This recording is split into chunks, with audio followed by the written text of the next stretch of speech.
நிக்கிலோட காதல் கதை எனக்கு ரொம்ப பெரிய தாக்கத்தை ஏற்படுத்துச்சு. எவ்வளோ கஷ்டங்களை அனுபவிச்சிருந்தாலும் கடைசி வர நிக்கில் பிரார்த்தனாவை ஒரு இடத்துல கூட விட்டு கொடுக்காம இருந்த மனசு நம்மள எவ்வளோ பேருக்கு வந்திருக்கும்னு தெரியாது.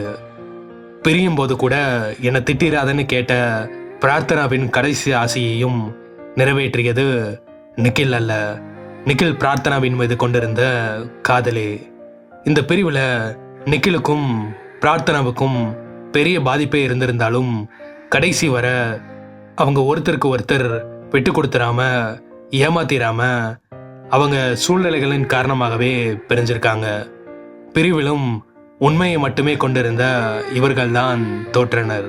இவர்களின் காதல் அல்ல.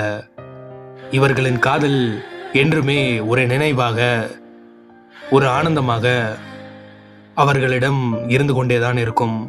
இதையெல்லாம் தாண்டி நிக்கில் அடைப்பட்டிருந்த கூண்டு எதுவென்று அறிந்து அவரை சுதந்திர பறவையாக சிறகடித்து பறக்கவிட்ட குருவை போல, அண்ணனை போல நம்மளும் நம்முடன் இருப்பவர்களிடம் நடந்து கொண்டால் பலரும் சுதந்திரமாக பறந்து கொண்டிருப்பார்கள். இந்த கதை காதலின் ஏமாற்றம் அல்ல, காதலின் அனுபவமே.